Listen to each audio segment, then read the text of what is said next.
Bueno, sí ve la pantalla, ¿verdad? Sí. Ok.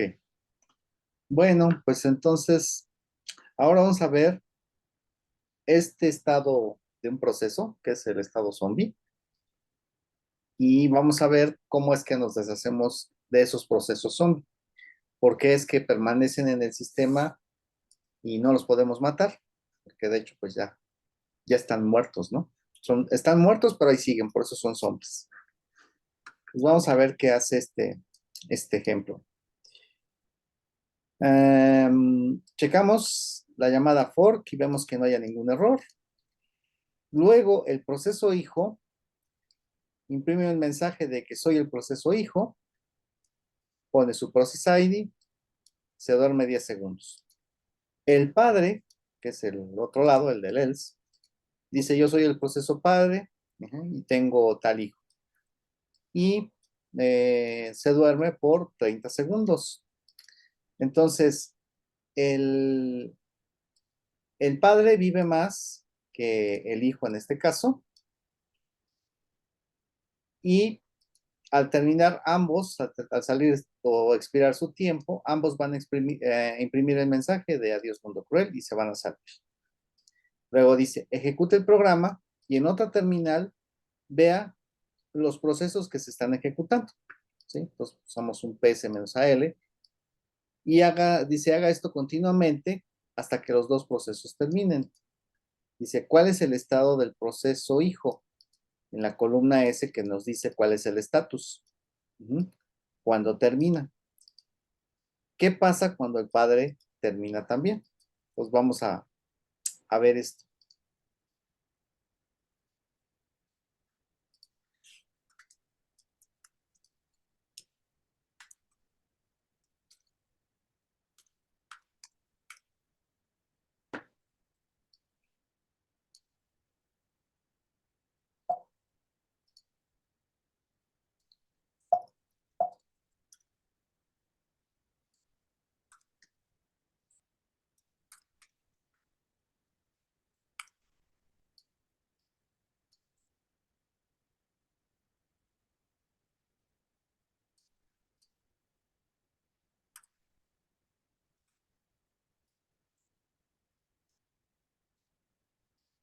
Ok, creo que ya está todo.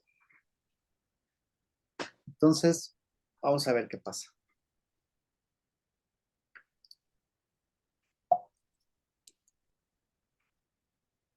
Voy a separar las ventanas para poderlas ver las dos. Entonces aquí voy a compilar el proceso, programa, zombie. Aquí lo voy a ejecutar.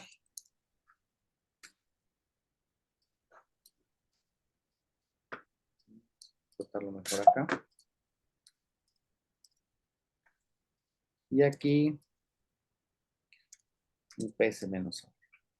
¿Ok? Y para que no nos ponga todo, vamos a hacer un grep de zombie.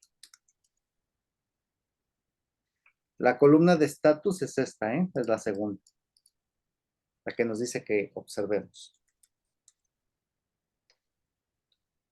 Entonces, estos están en sleep, la S es sleep y la R es de run, o sea, en ejecución, ¿no? Ahorita pues no sale nada. Vamos a ver. Hay un comando que se llama watch.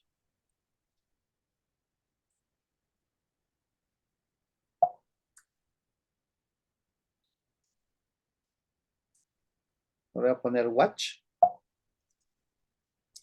menos N y lo voy a dejar cada 2 segundos.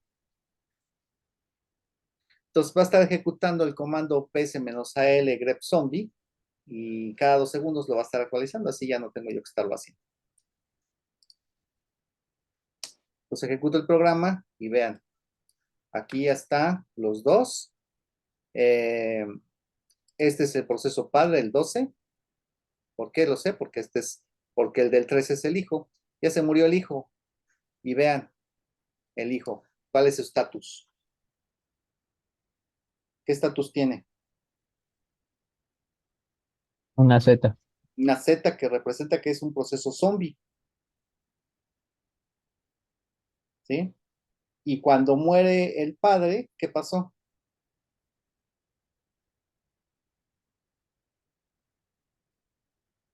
También muere el hijo. También muere el hijo, ¿sí? Ok, vamos a hacer un poco más el tiempo para que nos podamos hacer algo más interesante, ¿sí? Entonces vamos a extenderle el tiempo para que podamos jugar un poco más. Entonces al hijo lo vamos a dejar vivir 20 segundos, bueno, 30 segundos, y al padre lo vamos a dejar vivir 60 segundos, ¿ok?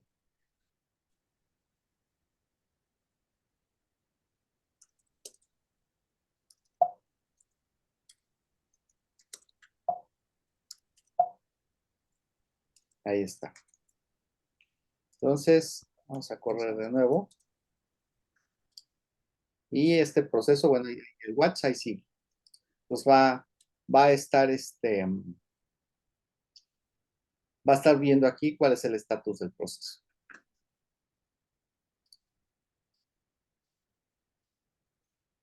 Lo ejecuto. Yo veo ahí, este 84 es el padre. ¿Por qué? Porque es el padre del otro proceso. Entonces, este proceso es el padre. Los dos están en sleep porque están haciendo un sleep. O sea, no están haciendo nada, ¿ok? Este es el process ID del hijo. Lo voy a copiar porque ahorita lo vamos a tratar de matar.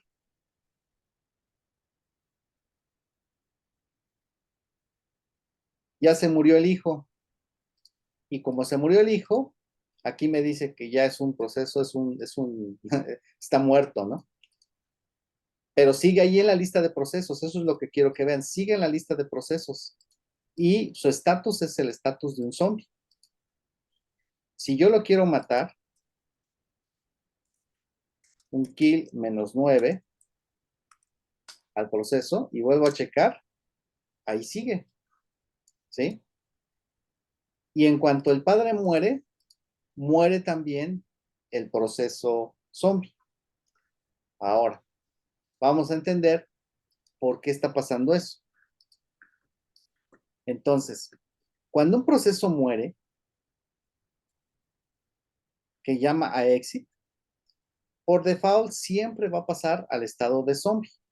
Y solo va a salir del estado de zombie cuando los datos o los datos, metadatos del proceso los recupere el padre, ¿sí? El padre tiene que recuperar sus metadatos de proceso, que es cómo es que terminó el proceso, básicamente eso, ¿no? ¿Cuál fue su código de error de retorno? ¿Por qué murió? ¿Sí? Entonces, todo padre tiene que estar esperando a que el proceso hijo termine y recuperar ese estatus de retorno, ¿sí? Para eso se manejan las señales, que ya lo veremos un poco más adelante, ¿sí? Cómo es este concepto de señal, ¿sí? Son interrupciones de software. Entonces, esa interrupción de software le llega al padre, pero el padre no tiene un manejador para esa rutina de que un hijo termina. Y de manera eh, interactiva, no tiene una llamada a wait, ¿sí? Ese lo hicimos por acá, creo que lo comenté, bueno, lo comenté ahí abajo, la llamada wait. Entonces, como no está esperando a que termine, el proceso se va a quedar de manera permanente en el estado de zombie hasta que alguien use esa llamada a wait y recupere cuál fue el estatus de término del proceso. Entonces, como el padre no está bien programado, ¿sí? Porque un proceso bien hecho, si crea un hijo, debería tener una rutina para manejar cuando el hijo termine, recuperar el estatus de término, y si no hay que hacer nada, pues no hace nada, pero necesita hacer eso. Entonces, si está bien programado el programa, entonces debería hacer eso. Si crea hijos, debe tener un procedimiento para recuperar el estatus de término del hijo. Ahora, ¿por qué cuando el padre termina, ambos desaparecen? Pues ya lo habíamos visto ayer. Cuando un proceso es un proceso hijo y el proceso padre termina, quien adopta al proceso hijo es el proceso init, ¿sí? O el proceso systemd, el proceso con process ID número 1. Y ese, pues, es parte del kernel. Entonces, ese sí está bien programado. Entonces, cuando recupera un hijo y este hijo ya murió, entonces va a recuperar cuál fue el código de retorno de ese proceso hijo. No va a hacer nada con él, pero por lo menos lo va a recibir. Yo digo que es el obituario, ¿no? Recibe cómo es que murió, ¿no? Cómo es que murió el proceso. Lo recupera y una vez que ya fue recuperada esa información, ya se puede liberar el proceso de la tabla de procesos, ¿sí? Pues vamos a verlo otra vez. Pues aquí yo tengo un PS-AL esperando a ver que aparezca un zombie ahí. Bueno, el comando o el programa zombie. Ahí está. Pues ya aquí me aparecen los dos, padre e hijo, ¿no? Este es el padre porque tiene, este es el process ID que termina en 80 y este también termina en 80, pero ese es el parent process ID, ¿no? Entonces, este es el hijo, este es el padre. Pasados 30 segundos, el hijo va a morir.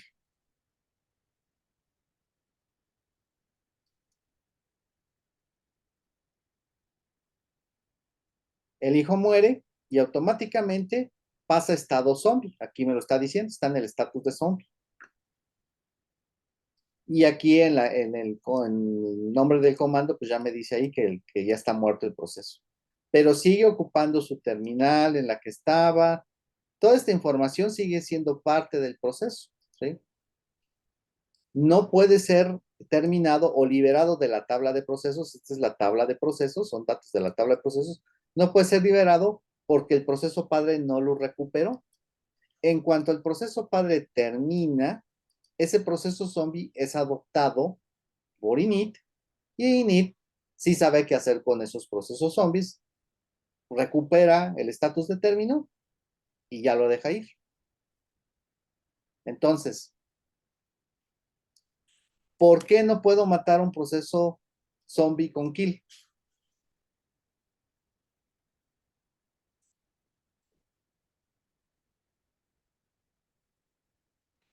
Porque todavía tiene padre. No, porque ya está muerto. O sea, este kill le dice al proceso que termine, pero el proceso ya terminó, ¿sí? Ya hizo esta llamada exit. Cuando tú a un proceso le dices kill, está en alguno de estos estados de aquí, y le dices kill, entonces kill, además un kill -9, que es un, ahí está el sigterm que le dices, quiero que termines ordenadamente y un proceso puede ignorar, pero un -9 no lo puede ignorar ninguno. Entonces, cuando recibe un -9, le estás diciendo que hace, que haga la llamada exit, pero el proceso ya hizo esa llamada exit. Entonces no lo puedes matar porque ya está muerto, ¿sí? Entonces, por eso es que no pueden deshacerse de esos procesos zombies. Ahora, pregunta, ¿por qué razón el proceso sigue existiendo como zombie?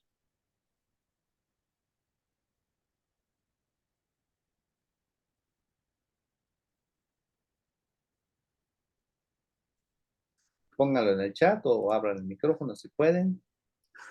¿Por qué Bueno, razón? no era eso de que entonces que el padre tenía que esperar a que, más bien, él como hijo tiene que esperar que alguien reciba su,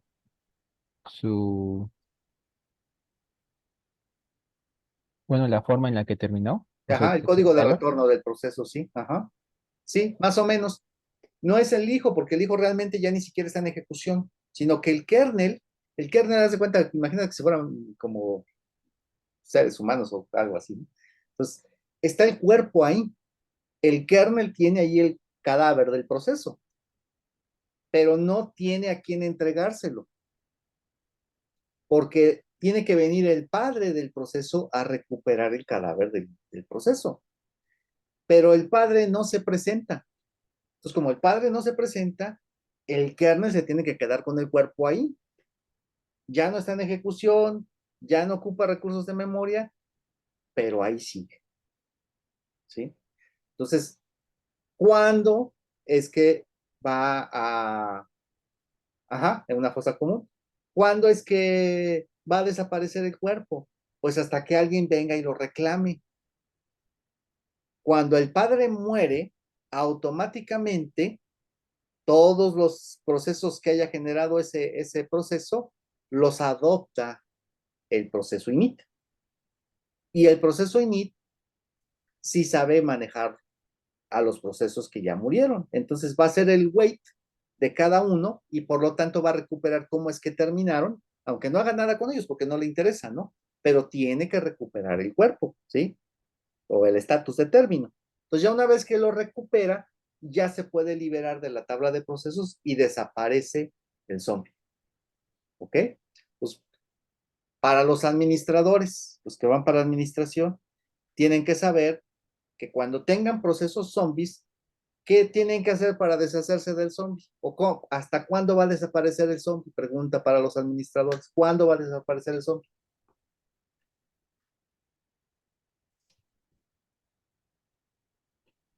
Hasta que otro proceso reciba el estado de cómo terminó.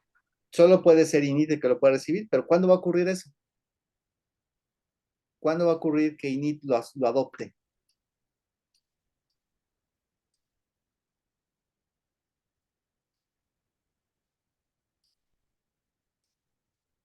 ¿En qué momento va a ocurrir eso? ¿En qué momento desapareció? No. Cuando el padre muera, cuando el padre de ese proceso muera, automáticamente será adoptado por init y desaparecerá de la tabla de procesos. Mientras el padre siga existiendo, ese proceso ahí se va a quedar, ¿sí? Entonces, administradores, cuando encuentres que hay un proceso zombie, busca cuál es el parent process ID de ese proceso y ve quién es ese proceso. Y ya tú sabrás si el proceso, cuándo va a terminar o no va a terminar, cuáles son las circunstancias, ¿sí? Un programa bien hecho no deja procesos zombies. Un programa que no tomó esas precauciones, que creó hijos, pero que no tomó esas precauciones, pues no está bien programado, ¿sí? Entonces, los procesos zombies ahí se van a quedar, los van a ver en el PS, ahí se van a quedar y solamente van a terminar hasta que el padre de ese proceso termine, ¿ok?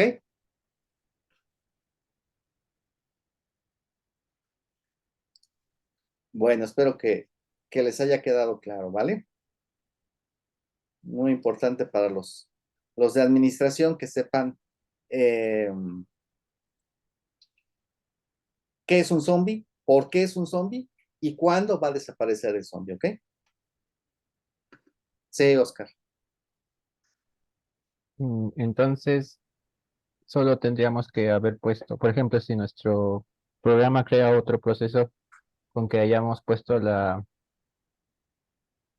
llamada al sistema wait, Ajá. ya podría ser una buena manera de esperar a su hijo. Sí, vamos a verlo, ¿ok? Vamos a verlo en este programa de zombie. No me acuerdo si tengo un ejemplo adicional. Si no, vamos a ver eso. Vamos a hacer que se espere sus 30 segundos y vamos a hacer que el padre haga la llamada a wait, ¿ok? Dejen ver si está aquí. Creo que no. Entonces vamos a hacer en este mismo programa, ¿ok? Vamos a hacer ese cambio para que lo vean. Entonces, el padre está aquí esperándose sus 60 segundos y le vamos a decir, ok, cuando termines, haz una llamada a wait, recibe en un entero que se llama el estado y ya no me interesa que hagas nada, pero haz el wait. Yo sé que tienes un hijo, ¿sí? Es más, para que sea más claro, esta llamada solamente la vas a hacer si este PID es diferente de cero, o sea, si es un valor diferente de cero, ¿ok? Si tienes un hijo, entonces espera por él. Y ya que esperaste, vamos a ponerle aquí y además vamos a poner el retorno, ¿ok? Aquí, retorno. ¿Con qué terminó?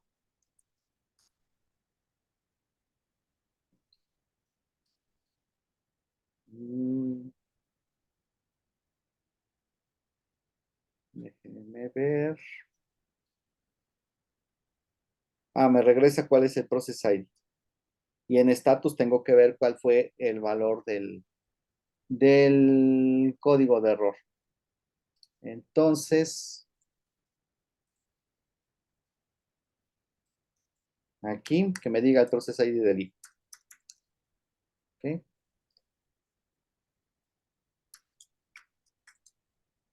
Entonces, eso es lo que hijo es lo que me va a regresar weight.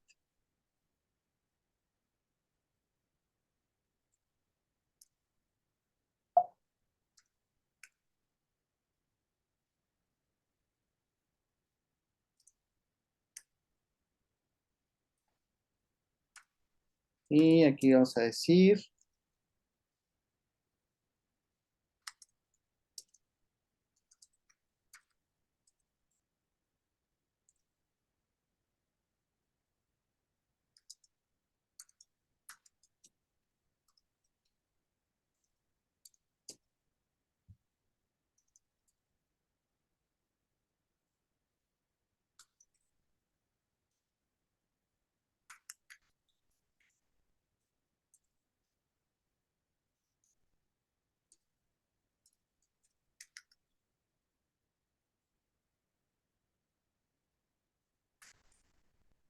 ahí está. Y que se duerma otros 20 segundos.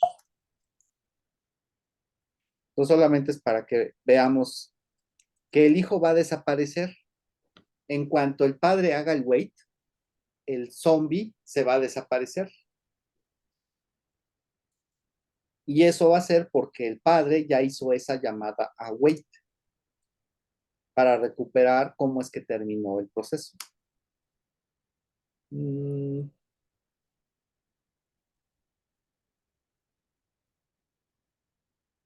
aquí le metí una I.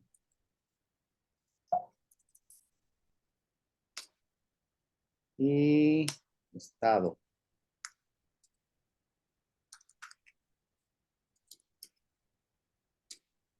Listo.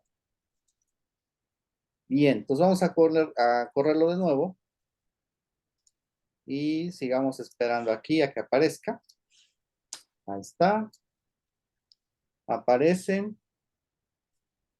94 es el padre y el 95 es el hijo. Pasados 30 segundos, el hijo muere.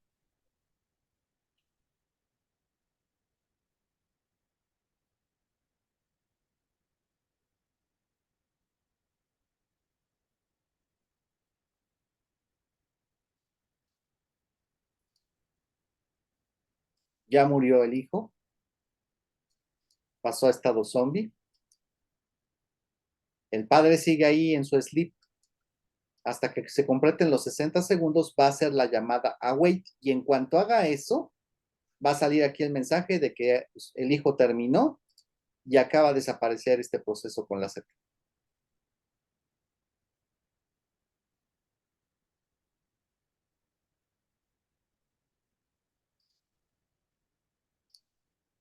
Ya dice, el hijo tal ha terminado, ¿sí? Y ya desapareció aquí el zombie, pero el padre ahí sigue.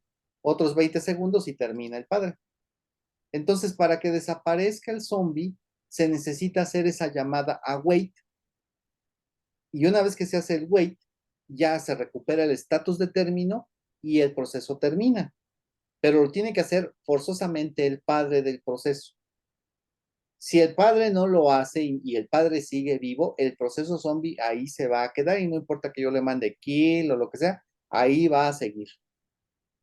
Solamente que el padre termine y que lo adopte el proceso zombie, lo adopte init, que es lo que ocurre cuando un padre termina y tiene hijos, ¿sí? Los adopta init o systemd, el proceso con process ID 1, y ya entonces ese proceso ejecutará la llamada wait y terminarán todos los zombies que existan, que haya dejado ese proceso padre. ¿Ok? ¿Quedó claro? Sí. Bueno, vamos a ver entonces cómo usamos el wait para recuperar cómo es que terminó el proceso, bajo qué condiciones terminó. Entonces vamos a ver bueno, antes de eso vamos a revisarlo. Bueno, a lo mejor es mejor en el editor. Se llama status C.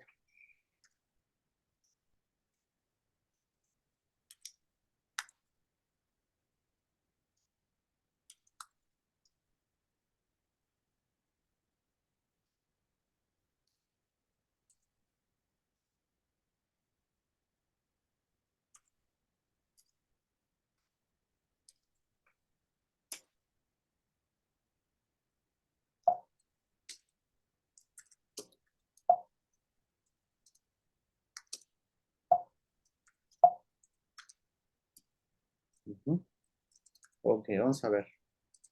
¿Qué hace status?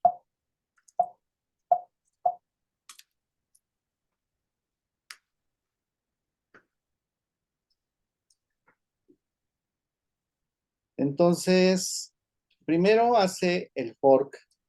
Entonces, de entrada, luego va a hacer un fork, se va a dividir en dos procesos. Si regresa -1 es porque hubo un error y abortó la creación del proceso. Luego, si es PID igual a 0, entonces se trata del proceso hijo. Entonces, imprime el mensaje, soy el proceso hijo, me duermo 20 segundos, termino, y termino con un código de error 10, ¿sí? Llama a exit, por lo tanto, recuerden de la llamada exit se convierte en un zombie. Después de la llamada exit, estaba en ejecución, hace el exit y se convierte en zombie. Y retorna un número 10. Y hasta ahí llegó. Hasta ahí llega el proceso hijo. Ya de aquí ya no existe. Ahora, si se trata del proceso padre, porque entonces no fue igual a 0, fue un valor diferente de 0, entonces el proceso padre lo que va a hacer es inmediatamente hacer la llamada a wait. Wait, así como está, es una llamada bloqueante.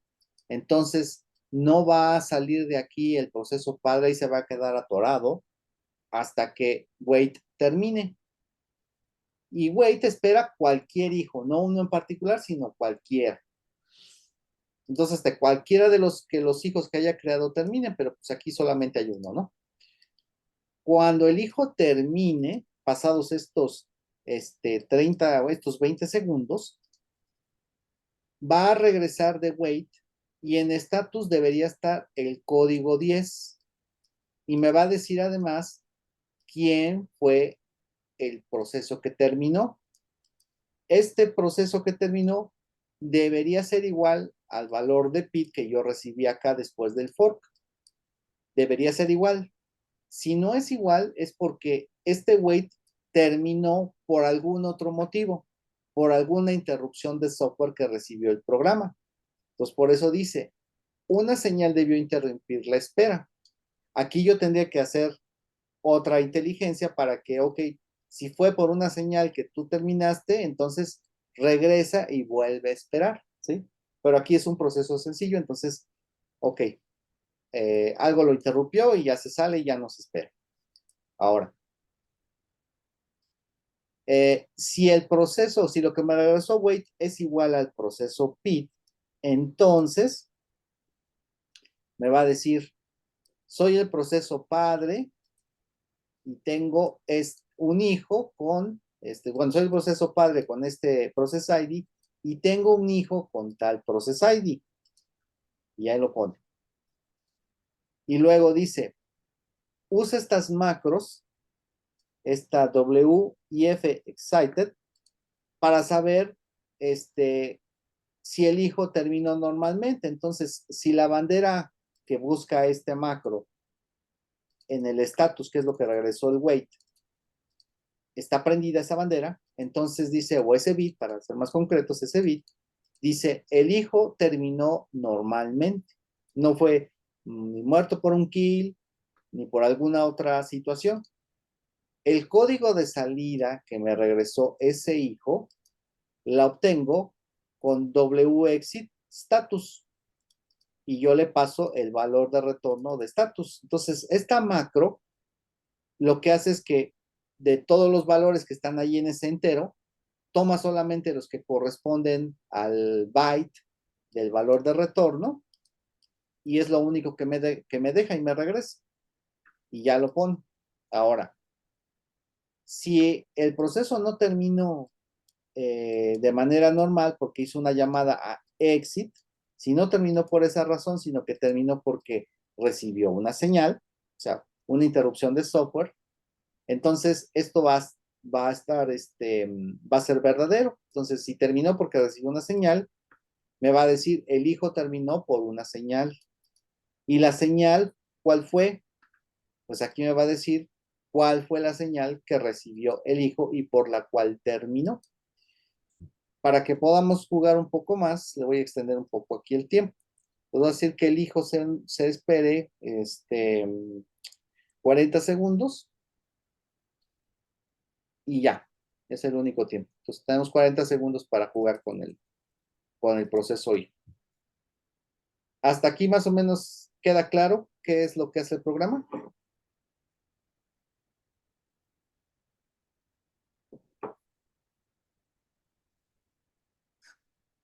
¿Sí? Ok. Bueno, entonces vamos a probarlo.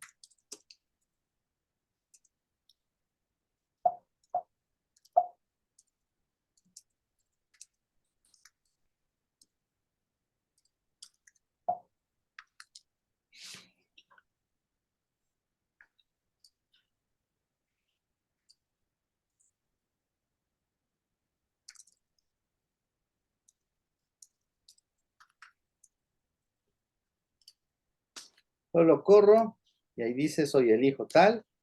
Aquí me está diciendo cuál es su process ID. Aquí yo veo que hay dos procesos. El 129 es el hijo. Lo sé porque ahí me lo está diciendo y porque además el 128, pues aquí está que es el padre, ¿no? Vamos a esperar que termine normalmente el hijo. Pasados los 40 segundos.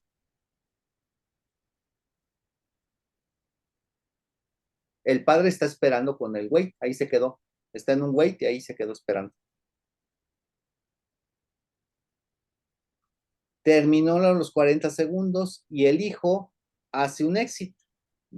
Y ya manda el mensaje de Dios mundo cruel y sale por el exit. Y en cuanto termina el exit, el padre continúa porque terminó la llamada a wait y dice, soy el padre con este process ID del 28, que era el que estaba acá, y tengo tal hijo, el 29.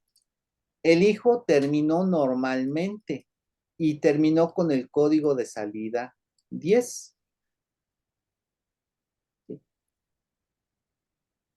Vean que son dos procesos diferentes porque tienen process IDs distintos y el código de retorno, ese valor exit del proceso, lo puedo recuperar desde el padre usando la llamada wait. Ahora, ¿qué significa W? En todas las funciones exit. A ver, en todas las funciones exit. No sé a qué te refieres.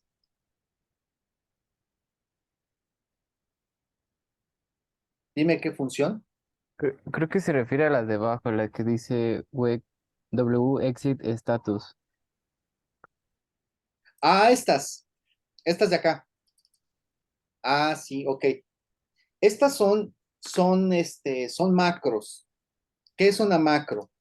A ver,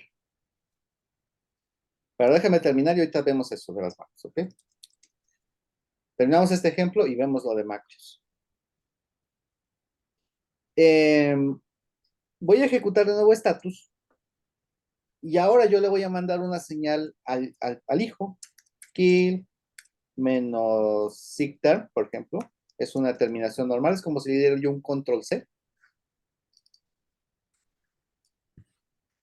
al proceso.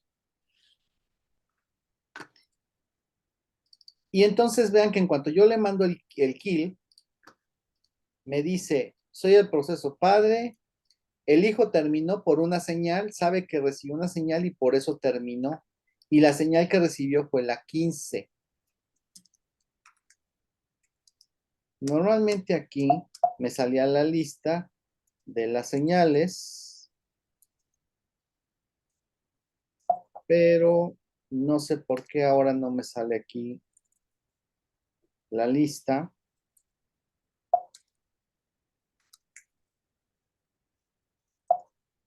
No sé en qué parte del manual se fueron las señales. Hay una lista de señales con todos sus códigos. Entonces, este sigterm le corresponde ser la señal 15. ¿Ok? Sigkill es la señal 9.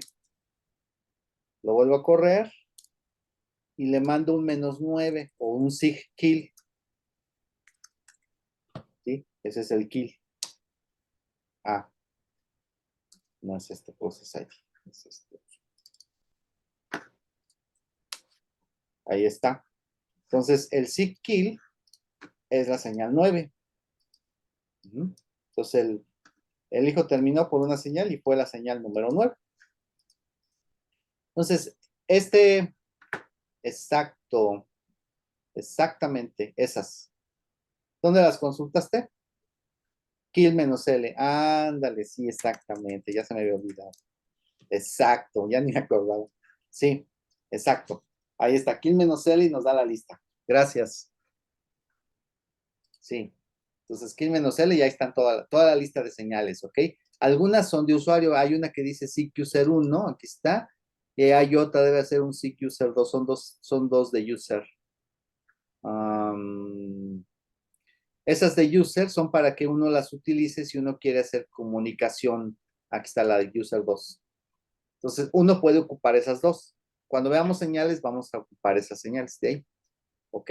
Bueno, entonces, ya vieron para qué sirve wait, ya vieron que pueden recuperar los códigos de retorno, saber si el proceso terminó normalmente o terminó por una señal, cuál fue la señal que lo hizo terminar, ¿sí? Pues vamos a ver qué es eso de las macros. Eso probablemente lo vieron.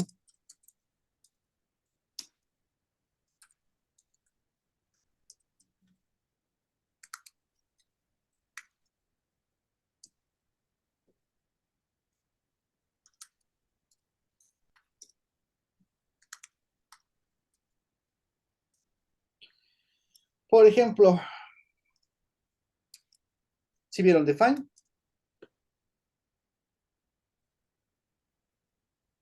Solo para constantes simbólicas, no para otras cosas. o para otras cosas. Ok, vamos a hacer una que se llame max. Eh,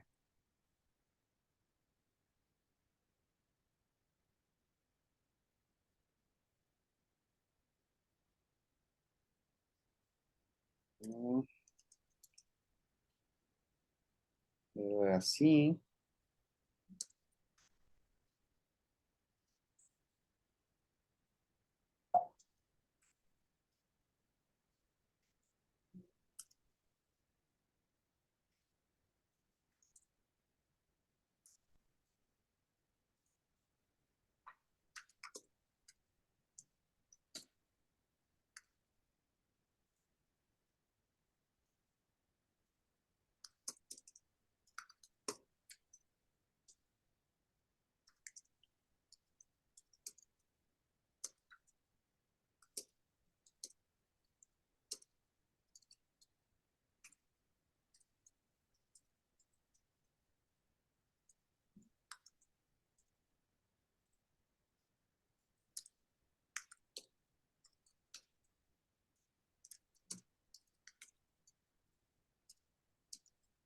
Ok,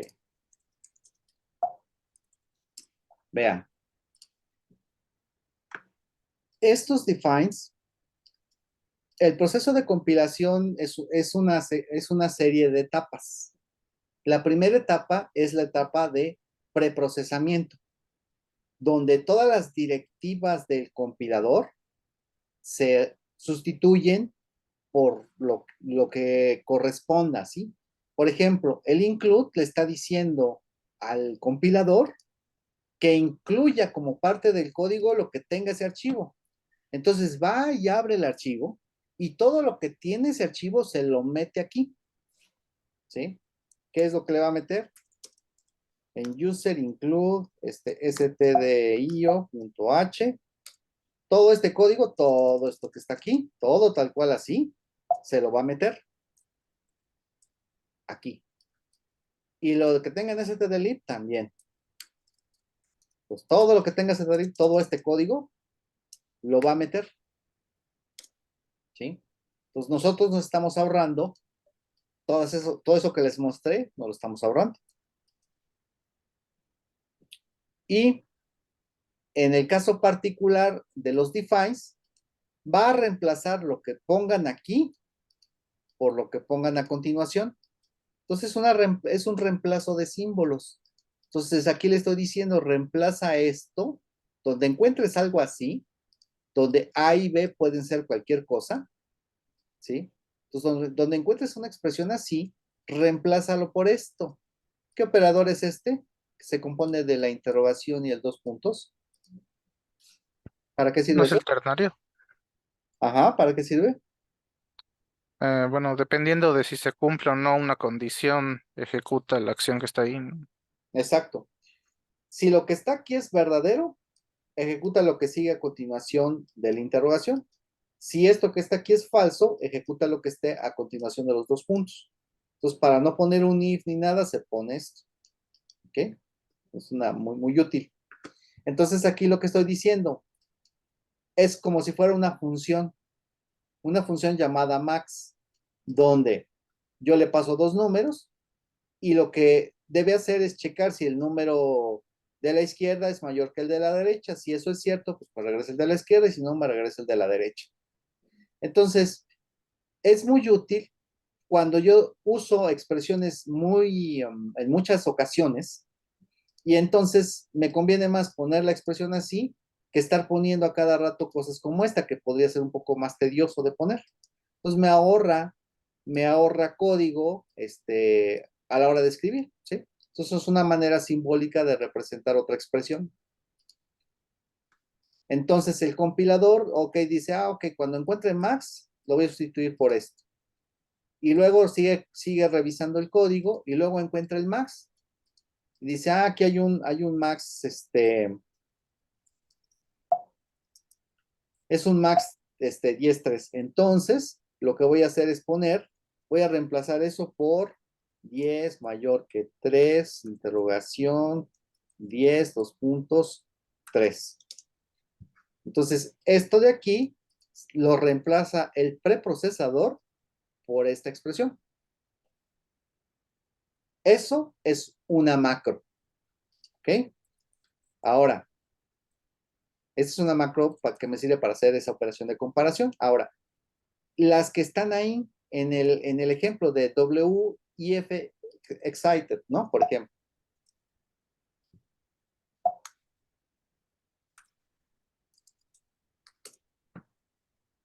Set.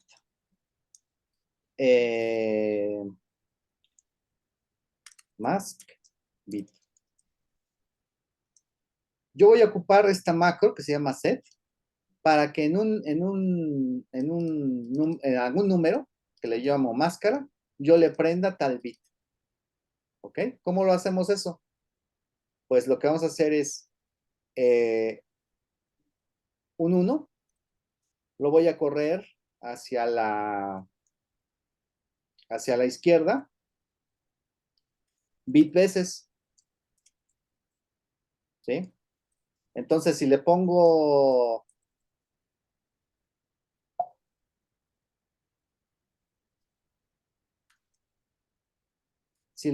por ejemplo, 1, 3, así, en binario, ¿qué representaría?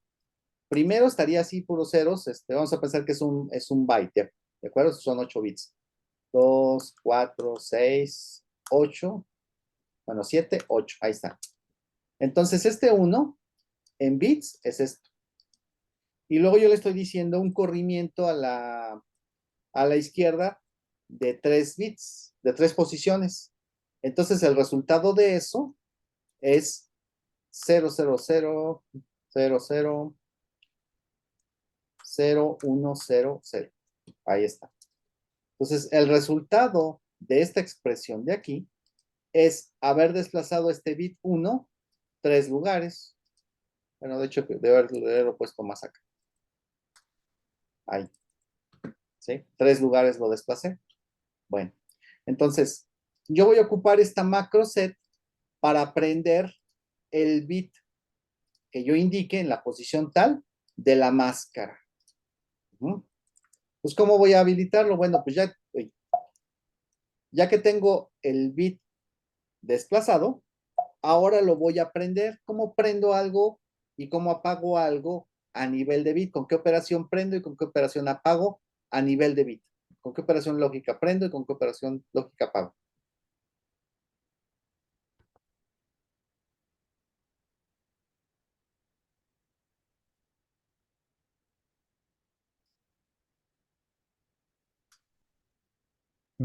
Podría ser con otra máscara y haciendo un OR o un AND. Exacto, es con un OR o un AND. Ok, ¿con cuál prendes y con cuál apagas? Depende de la máscara. Depende de la máscara, ok. Bueno, para prender normalmente va a ser con un OR, ok. Yo solo quiero prender un bit en particular, entonces yo sé que ahí hay un 1 en la posición que yo dije, ¿no? Y le pongo un OR con la máscara, ¿sí? Entonces, voy a prender ese bit que esté en la posición tal de la máscara. No importa lo que lo demás tenga, pero si es 1, pues ya está prendida. Y si no, pues yo voy a forzar que se prenda porque estoy haciendo un OR a nivel de bit. Y voy a decir que la máscara es igual a eso.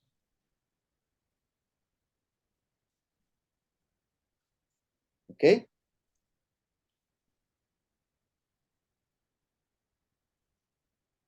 Vamos a probarlo.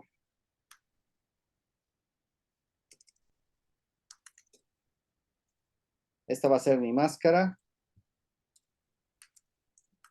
Y la tengo en ceros. Y luego voy a decir set mask. Prende como estaba ahí en el ejemplo, el bit 3. ¿Ok? Así. Y luego vamos a ver cuánto vale la máscara.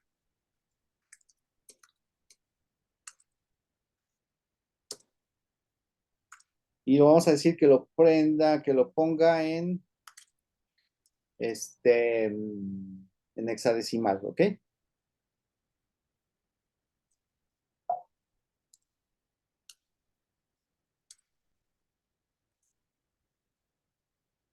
Ahí está. Vamos a ver si funciona.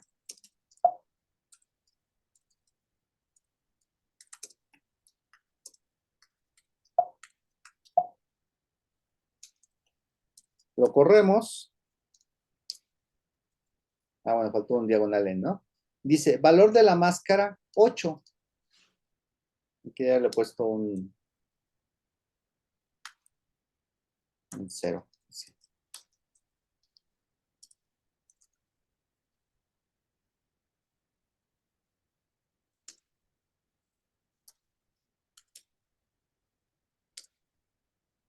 Ahí, aquí faltó un diagonal N, ¿no? Ahora sí.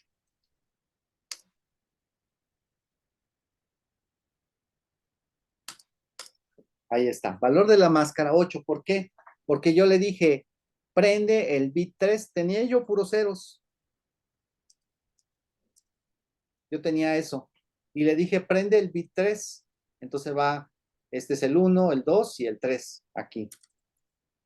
Y eso viendo la notación hexadecimal, ahí está. Eso es un 8, es un 0,8, ¿sí? En hexadecimal es un 0,8, ¿ok? Entonces, yo estoy haciendo una operación que es relativamente laboriosa de escribir. Esto es relativamente laborioso como expresión de poner. Y lo estoy cambiando por esta expresión más sencilla. Podría hacerlo con una función, pero una función tiene un costo en tiempo, ¿sí? Y esto se puede hacer muy eficientemente a nivel de compilación. Entonces, es más sencillo ponerlo con una macro. Voy a hacer la siguiente operación.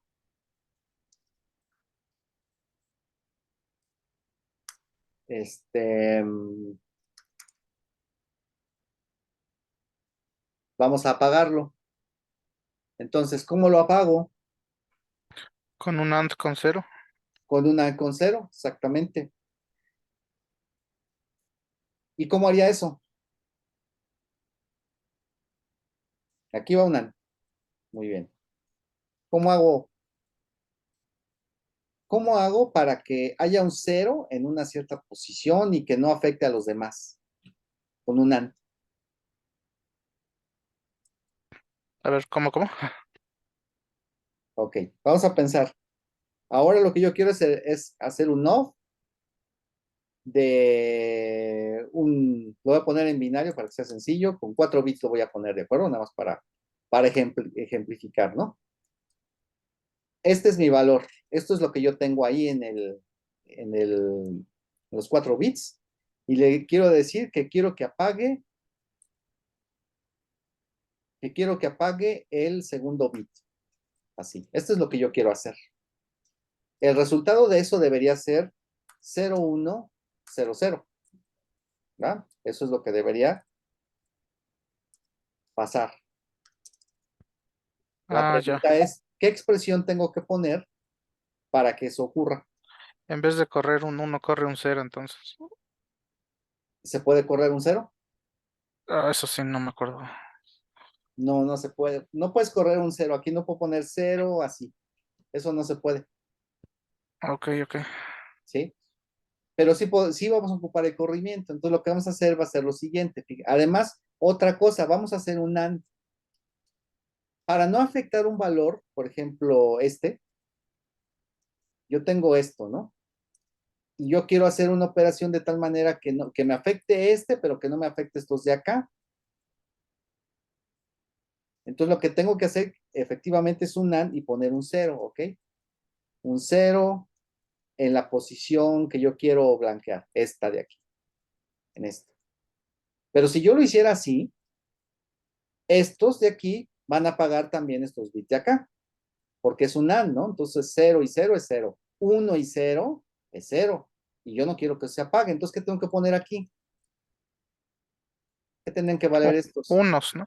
Unos, entonces aquí es 1, 1, y este también vale 1. Entonces, yo tendría que hacer la operación AND de esta manera. ¿Sí lo ven todos? Y el resultado de eso va a ser un, lo que, como esto es un AND y estos tienen unos, el resultado no depende de este valor, sino depende de lo que valga lo demás. Entonces va a ser un 0, 1, y luego aquí sí tengo un 0, entonces esto forzosamente se va a pagar 0, y luego aquí tengo un 1, entonces el resultado depende de lo que valga acá, entonces es un 0. Y ya hice lo de apagar el segundo bit. Hasta aquí, ¿los demás comprenden la operación?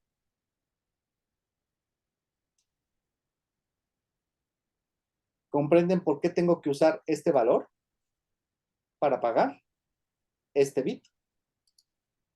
¿Sí?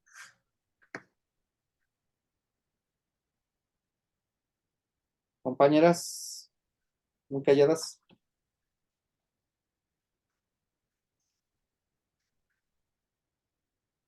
¿Sí lo entienden? ¿Sí? Ok. Bueno, ahora, ya sé que tengo que usar este valor para hacer el AND. Entonces recuerden que la máscara es esto, no es lo que yo quiero modificar. Y esto de aquí debería ser el resultado de esta expresión. Pero esta expresión lo que va a hacer es lo opuesto. Me va a poner el 1 aquí y en lo demás me va a dejar ceros. ¿Qué tengo que hacerle a esto para obtener el valor correcto que yo quiero? ¿Qué operación tengo que aplicar? Un not. La resta, Un ¿no? not, Ah, un not, o sea, invertir estos bits, ¿no? Entonces, aquí le pongo el not, niego, hago el corrimiento del bit a la posición que yo quiero apagar, lo invierto con un not y luego aplico el ancla sobre la máscara y ya lo va a apagar. Vamos a ver.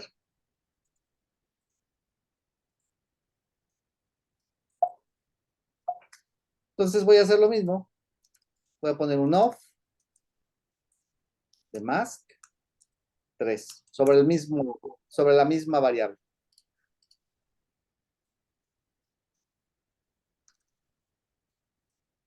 Y vuelvo a ver cuánto vale. Debería darme un 0, ¿ok? Que sería regresar al valor de acá.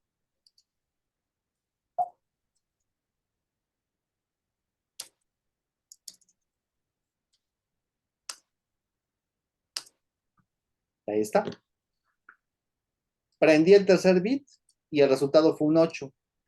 Apagué el tercer bit y regreso al 0.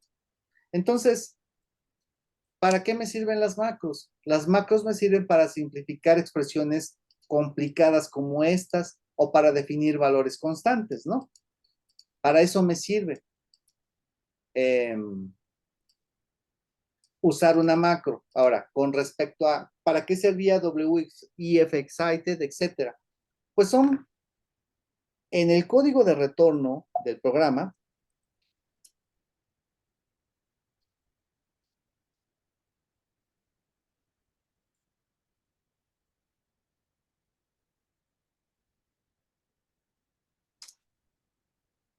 En el código de retorno, ven acá, esto de aquí es un entero. Y un entero, pues pueden ser un número, pero también lo pueden ver como una máscara de bits. De hecho, es una máscara de bits, como la está manejando. Y entonces, esto de aquí está checando si el bit que por código definieron para checar si el programa terminó bien o no, está prendido. Entonces está checando si el bit particular está prendido y lo está haciendo a través de una macro que implemente esos corrimientos de bits y lo único que, en realidad lo que está haciendo es un corrimiento a la posición exacta donde diga, pues este bit es el que me va a decir si terminó bien o no. Va a checar si ese bit está prendido, entonces corre un 1 a la posición indicada y hace una operación AND con eso y el status, y si el resultado es 1, entonces, bueno, un resultado diferente de 0, entonces el bit está prendido y sabrá que el programa terminó bien. Por el contrario, hay otro bit asociado para saber si terminó con una señal, y entonces ese bit va a estar prendido. Y entonces esta macro hará esos corrimientos de bits para ver si el bit en la posición que ellos definieron para indicar que fue una señal, si está prendido. Y si sí está prendido, ok, entonces yo diré, eso va a ser verdadero porque va a ser diferente de 0. Entonces, para eso sirven estas cosas. Son macros que verifican si los bits de aquí están prendidos o apagados.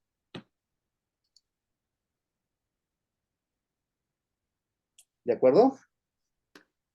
¿Quién me preguntó? Edgar. ¿Se entendió, Edgar, para qué son estas cosas? ¿Ok? Entonces, ya vieron para qué sirven los defines, aparte de definir valores constantes, también sirven para esto. ¿Ok? Bueno, sigamos.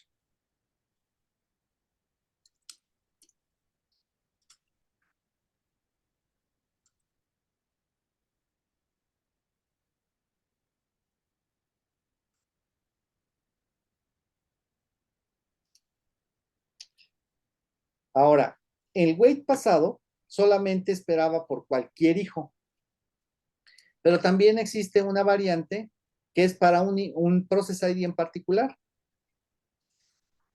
Si el proceso generó 10 hijos y yo solamente quiero esperar por uno en particular, entonces yo le pongo ahí el wait pit. Y entonces se quedará esperando para ese proceso en particular.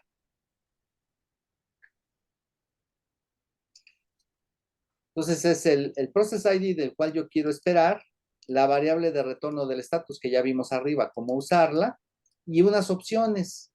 Entonces esas opciones pueden ser alguna de estas banderas. También vean que son macros. Ya me entendieron a qué me refiero cuando hablo de un macro. Y está usando un OR. Entonces esta macro de aquí está asociada, prende un bit en particular, y esta otra prende otro bit, y yo puedo hacer la combinación de quiero esto y esto también usando un OR. Entonces pongo W1 HAN OR W1 traced, y entonces estoy diciendo que este bit esté prendido y este bit esté prendido. Para eso sirve.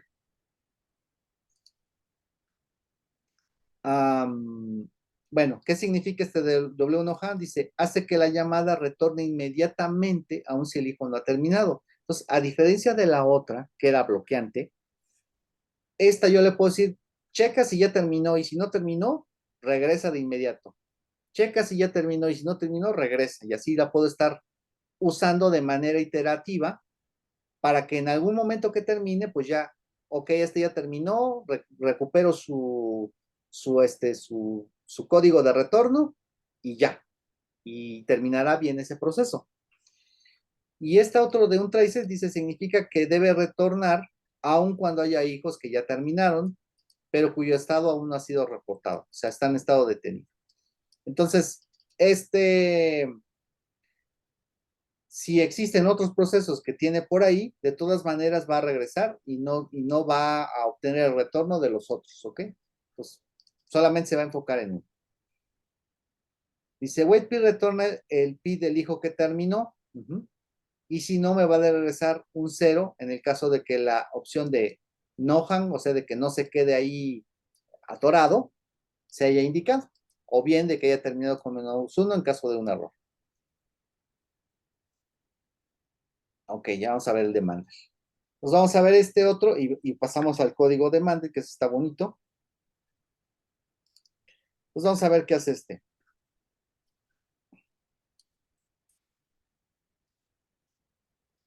Este es el wait bit.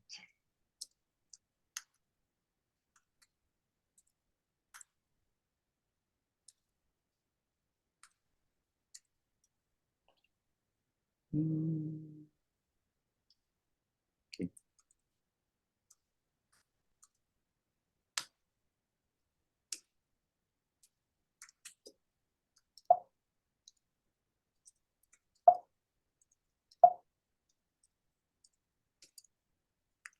Ok, vamos a ver qué hace.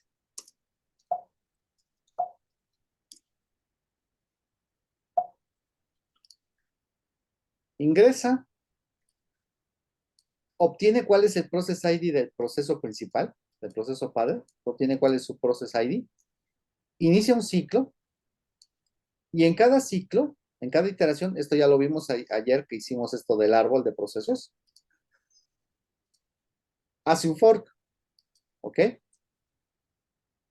Si no falló, si el proceso falló, entonces va a abortar todo el ciclo, ¿ok? O esa rama la va a abortar. O sea, se va a terminar. Ahora, si el código de retorno es 0, entonces se trata del hijo. Y si es el hijo, entonces, ¿qué va a hacer? Va a dormirse un cierto tiempo que va escalando conforme el ciclo.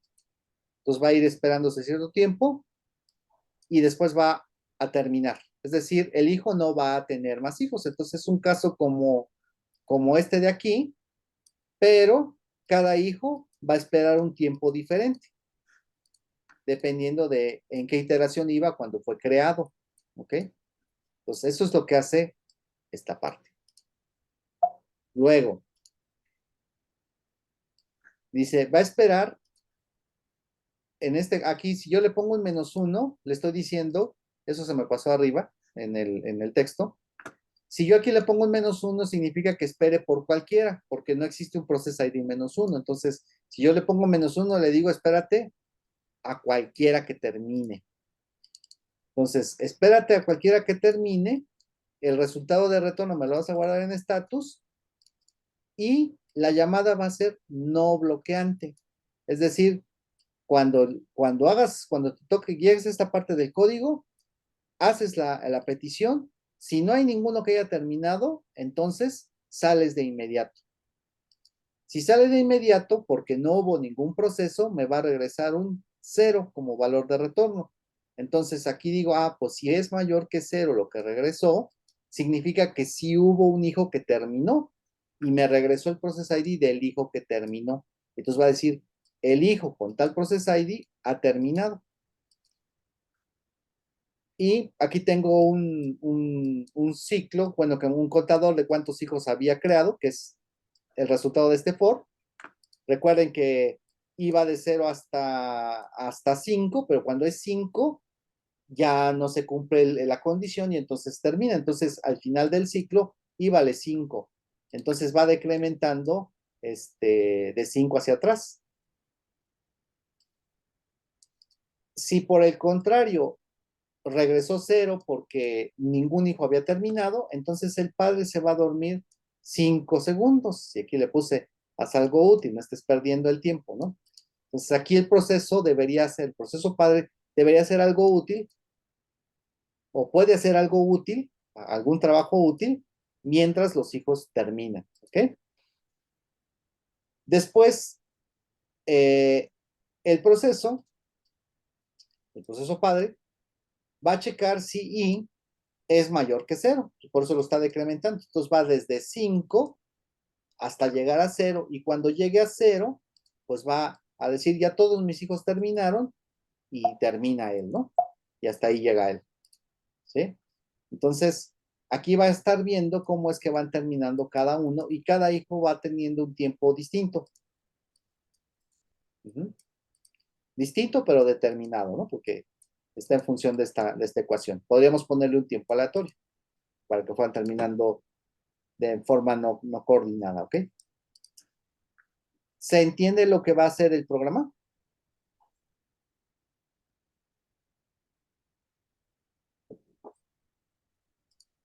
¿Sí? Sí, Ok. Vamos a verlo funcionar.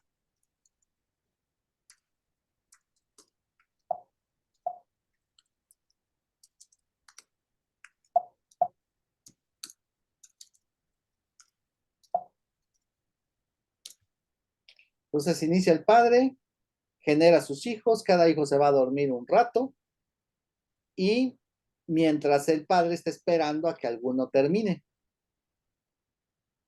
Pasado cierto tiempo, va a morir uno de los hijos, ya murió, y el padre dice, mira, este ya murió.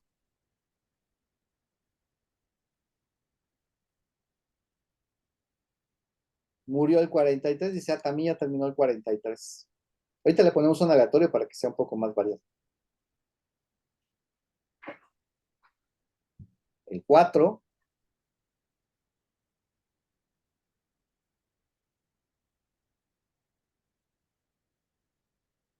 el 5, no me acuerdo, sí era hasta 5.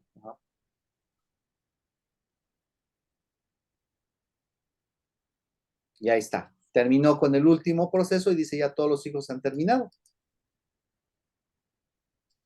¿Sí? Entonces, aquí, porque la ecuación y el ciclo y todo pues, es determinista, entonces van terminando en el orden, ¿no? Simplemente está esperando a que cada uno vaya acabando. Pero vamos a ponerle algo de aleatorio aquí para que sea un poco más interesante.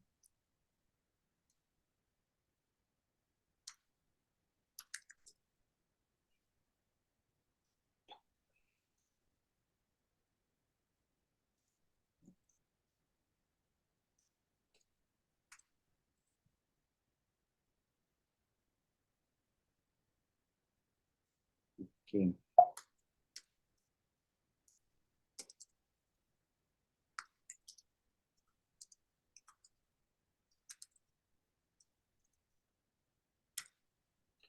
que vaya variando de hasta 5.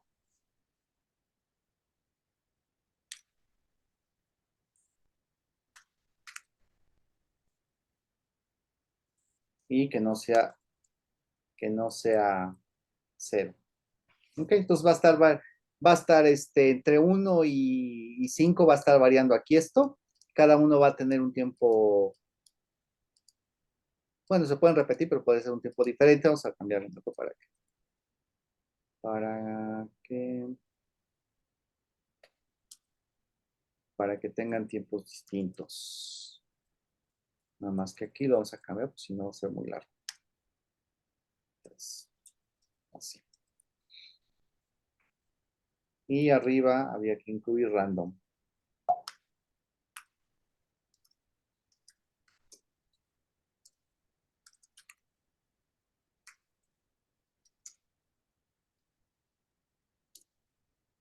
¿No? Ah, está en ese PDL. Pues ya, ahí está.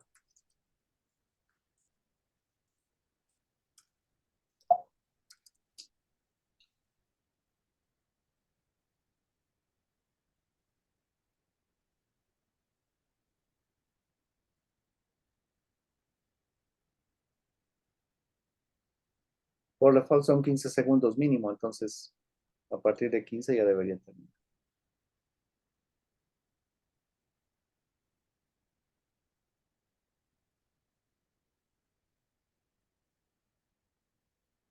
Ah, quedaron tiempos muy cortos.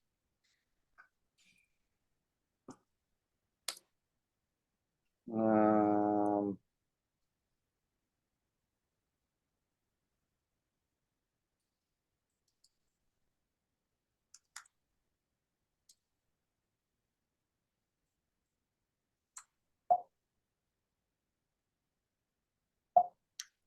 y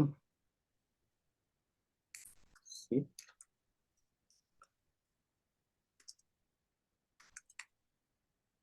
ese random. Eso ya lo usamos, ¿se acuerdan, verdad?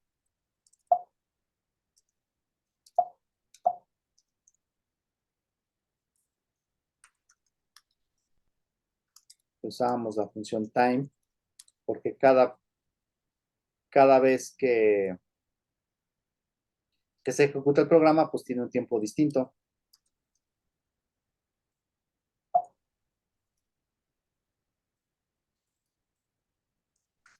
Entonces es una manera segura de inicializar la semilla. No.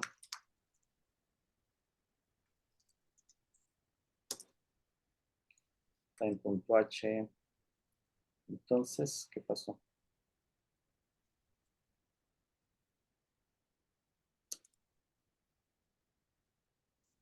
H. Ah, ya.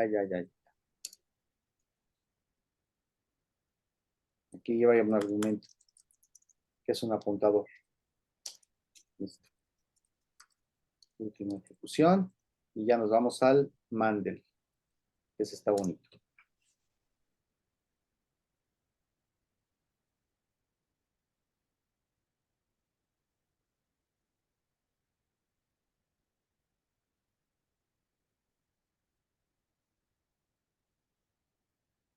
Ah, por alguna razón me está dejando el mismo tiempo, no sé. Algo está mal en mi expresión. Aquí. No sé qué será.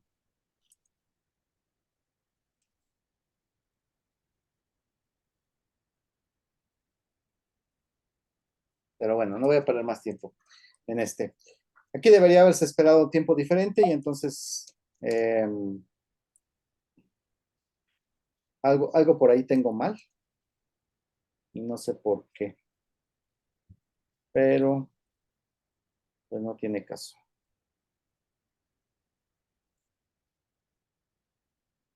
Más por curiosidad. ¿Cuánto vale TS?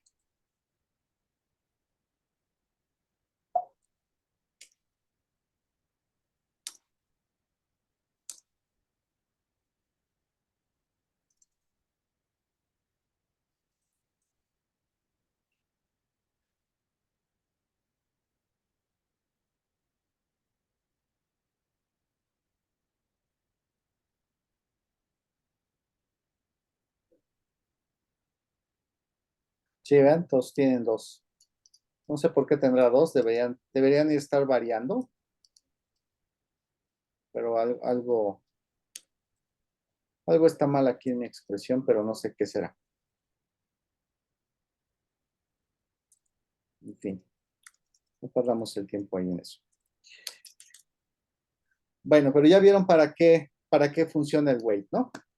Y el wait pit. En su intérprete de comandos, pues van a usar wait, porque cuando hagan un comando, pues van a esperar a que el comando termine. Ese comando en particular, no cualquier otro comando. Entonces, normalmente van a ocupar un wait y no un wait pit. ¿Sí?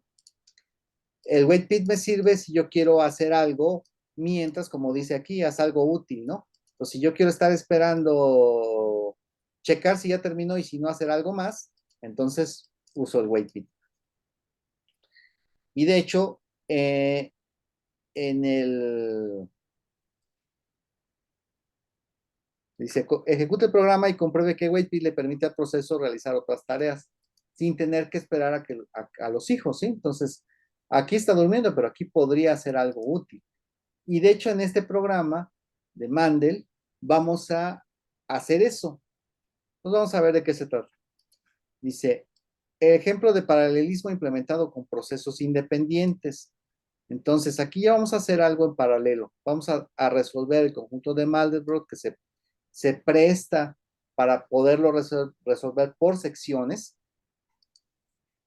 Y entonces dice, el conjunto de Mandelbrot pues es un conjunto de puntos en un plano complejo que se calcula a partir de una función iterativa. Dice, el programa calcula el conjunto y lo representa por medio de una imagen, dividiendo el espacio entre el total de procesos a crear. Entonces, lo que vamos a hacer ahora va a ser algo parecido aquí. Voy a tener un proceso maestro y este proceso va a estar generando subprocesos. Cada subproceso va a trabajar sobre una sección de la imagen que se va a generar, que está aquí abajo. Entonces, cada proceso va a trabajar sobre una sección de la imagen y la va a generar. Me parece que lo genera por renglones. No, no es por cuadrículas, sino por renglones. Pues cada proceso trabaja sobre una región de la imagen.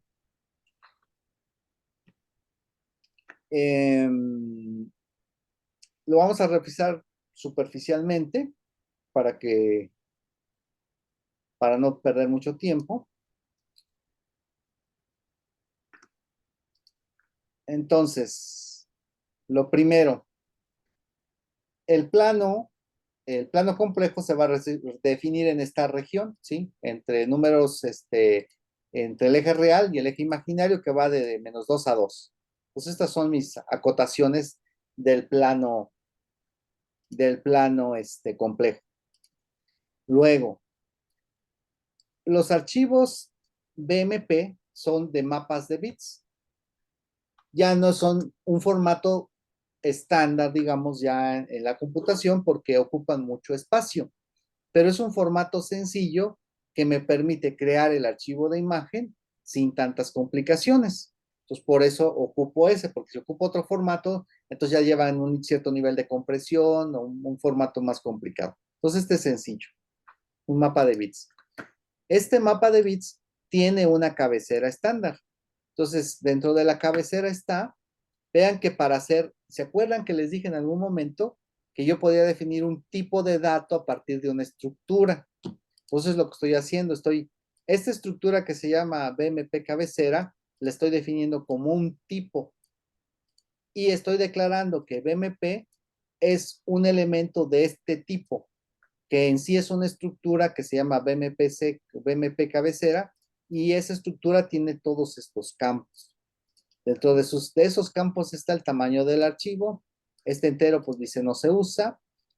Un offset que dice a partir de qué lugar en el archivo inicia la imagen. De cuánto es el tamaño de la cabecera, que es la suma de todas estas cosas. De qué tamaño es el ancho de la imagen y de qué tamaño es el alto. Planos de color, eso no se usa. Bits por píxel, aquí vamos a manejar 8 bits por píxel, que determina la profundidad del color. Compresión igual ninguno, porque no vamos a usar compresión. Tamaño de la imagen, de la imagen, no del archivo, ¿ok? Resolución horizontal, resolución vertical, número de colores y algo que era por aquí lo de la paleta, me parece, ¿sí? Entonces, este es el encabezado que tiene este tipo de archivo, simplemente es parte del formato. Ahora, un píxel se compone de los 3 colores RGB, y tiene un byte adicional ahí que dice que está reservado. Es parte de la estructura del BMP, ¿sí? Un BMP se compone de píxeles y un píxel tiene los 3 bytes del RGB más un byte adicional que no se usa. Luego defino un tipo de dato complejo, ¿sí? Para los números complejos, ya saben que tienen la parte real y la parte imaginaria. Hay una frase por ahí que dice que la vida es compleja porque tiene una parte real y una parte imaginaria. Bueno, entonces con eso completo mis definiciones de tipos. Ahora voy a tener esta función que se llama bloqueo, una que se llama calcula pixel Julia, calcula pixel Mandel, Mandel y main. Entonces, para entender un programa, siempre debemos empezar por el main. Entonces, nos vamos al main. Aquí está definido cosa que se llama BMP, que me define el encabezado, ¿no? Era el tipo definido allá arriba. FD, que ya me imagino yo que es un descriptor de archivo. IJ, que seguramente tendrá que ser con algunos contadores. Resolución de la imagen, aquí estoy diciendo que es de 1000 píxeles. Y número de procesos está inicializado con 1, claramente me dice procesos, entonces ya sé que tiene que involucrar a la llamada fork. Si el número de argumentos es mayor que 2, entonces la resolución es lo primero que va a venir.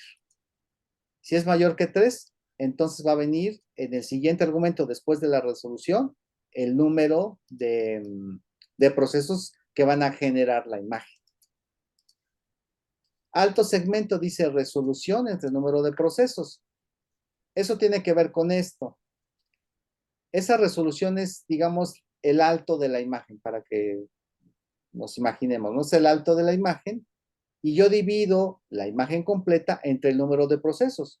Por default es 1, entonces divido la longitud o el alto de la imagen, lo divido entre 1, entonces un proceso se encarga de hacer toda la imagen. Si le digo 2, entonces va a dividir la altura en 2 y un proceso hace una parte y otro proceso hace la otra, y si es en 3, en tercios y así sucesivamente. Entonces, alto de segmento es el resultado de esta expresión. De qué tamaño es la imagen o en resolución, o sea, cuántas líneas lo componen y cuántos procesos voy a ejecutar. Y luego voy a darle formato al encabezado de la imagen, ¿sí? Entonces, este llenado simplemente es ponerle los valores adecuados a la imagen. No pierdo tiempo aquí en esto, ¿sí? Pero simplemente es llenar el encabezado que debe llevar la imagen, porque va cambiando dependiendo de la resolución que yo le ponga. Lo demás, vean que está fijo, ¿sí? Pero esta parte, pues sí es importante. Entonces, yo tengo que cambiar el formato del encabezado de la imagen por el tamaño de resolución que yo le ponga. Después, hago la llamada a Open. No es fopen, sino que es un Open, ¿ok? Es un Open, una llamada al sistema Open, y el nombre del archivo se llama Mandel BMP. Lo voy a crear. Si lo voy a crear, solamente es para escritura, y si ya existe, lo truncas. Permisos 0666, aunque ya sé que la máscara me va a alterar los permisos. Después dice ID es igual a B y dice escribe en el archivo el ID. Y luego ID es igual a M y escribe en el archivo el ID. Y escribe solamente un byte. Entonces, esto es parte del archivo. Entonces, al principio tiene que tener esta BM. Entonces, en el archivo, al principio del archivo va a estar una B, después va a estar una M. ¿Saben para qué es ese comando?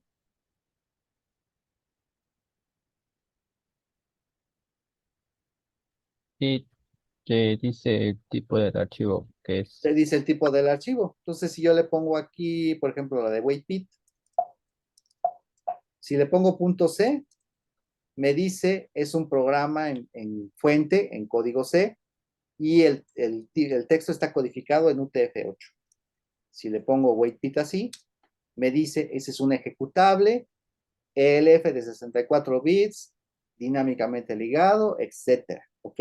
Bueno, file es una utilería que lo que hace es leer las primeras líneas del archivo y en base a las primeras líneas del archivo sabe qué tipo de archivo es.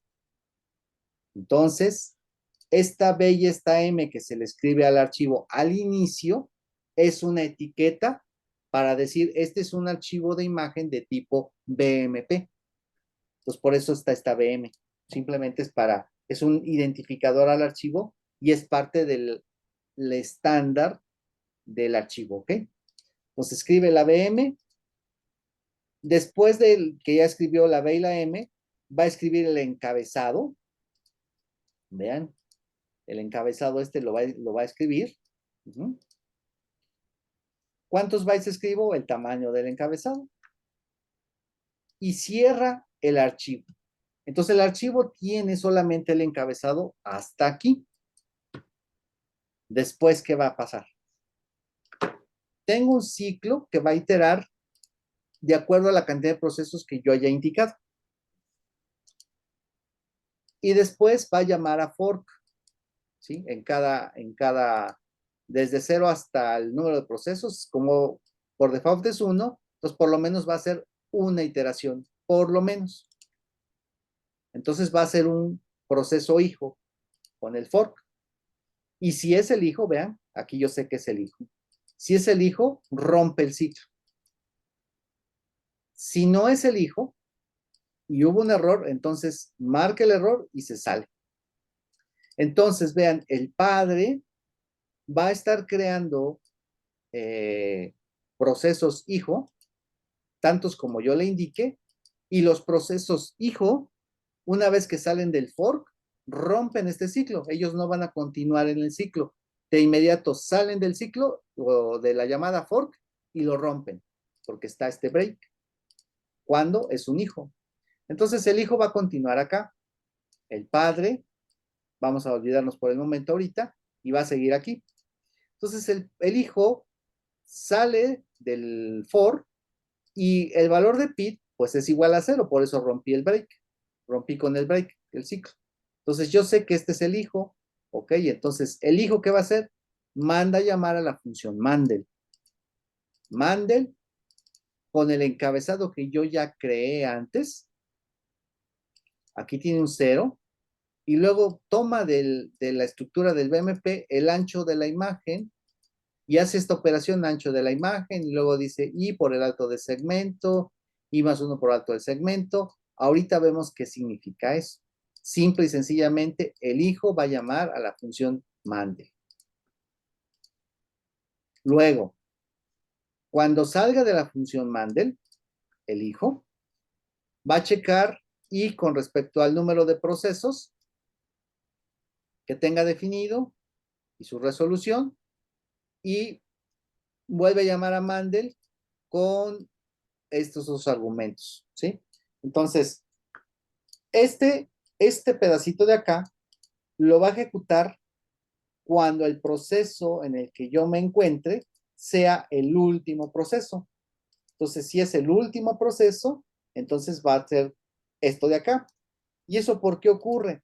Pues, si yo le puse 3, a lo mejor 1000 no es divisible entre 3. Entonces va a quedar un pedacito de la imagen que no está completado. Y entonces al último proceso yo le voy a asignar que me complete el pedacito faltante. Solamente para eso es esto de acá. Ok, el padre generó esos cantidad de hijos, llega aquí y dice, ah, no, esto no es para mí, esto es para el hijo. Y entonces yo soy el padre, y entonces dice, mientras y mayor que cero, y que es, y es el contador de procesos. Entonces, al final del ciclo, y vale la cantidad de procesos que haya creado. ¿Y qué está haciendo? Haciendo un wait. Se va a quedar bloqueante porque este wait es bloqueante. Se va a quedar ahí.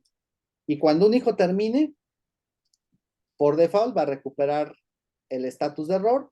Ese proceso ya no se convierte en zombie porque ya lo esperó él, que es el padre, y decrementa la cantidad de procesos disponibles. Bueno, la cantidad de hilos, perdón, de hijos que creó, lo decrementa y regresa al while. Si todavía hay más procesos, entonces vuelve a esperar a que alguno de ellos termine. Entonces, ¿qué hace el padre? Crea hijos, a cada hijo le va a asignar una sección de la imagen y después va a esperar a que cada uno vaya terminando. Hasta aquí está claro lo que va a pasar.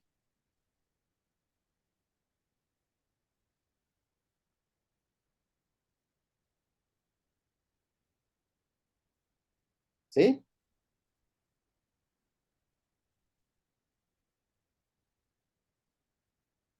¿Lleguen ahí? Sí, Sí. contestaron en el chat. Ah, ok. Ah, ok, gracias. Bueno, entonces hasta aquí, eso es lo único que ha pasado, ¿ok? Se ve laborioso el código, pero en realidad es muy sencillo. Lo único que lo hace complicado es el formato de la imagen, ¿sí? Pero pues ya les expliqué que esto simplemente es parte de la imagen y bueno, hay que documentarse de cómo es el formato de ese tipo de archivo y pues de ahí salen todas estas cosas. Bueno, entonces ahora vamos a ver qué hace Mandel. Aquí está Mandel. Mandel recibe el encabezado del BMP y vean, recibe estos argumentos y me dice, ¿cuál es mi coordenada mínima en X? ¿Cuál es mi coordenada máxima en X? Mi mínima en Y y mi máxima en Y. Es decir, sobre qué sección de la imagen me toca trabajar. Entonces, esa sección de la imagen es el resultado de hacer esta expresión de aquí, estas ecuaciones de aquí, ¿sí? Que es el ancho de la imagen multiplicado por mi posición y el alto de segmento, ¿sí? Y en el otro caso es, vean que es I más 1, es decir, yo me desplazo a la posición que me corresponda, al segmento que me corresponda, yo me desplazo y termino donde empieza el siguiente. Y ya. Entonces, eso es como se está dividiendo la...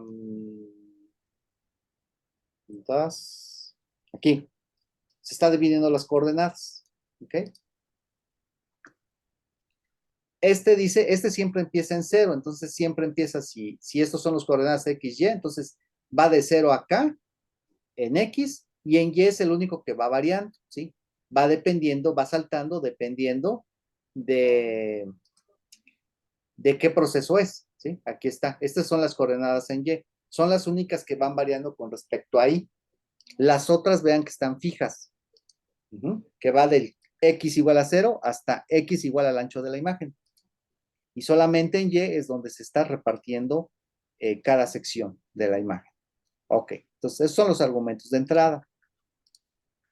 Define una variable que se llama complejo, una variable pixel. Voy a manejar algo que es el candado. Había una tarea que tenían que hacer ustedes para el candado, ¿se acuerdan?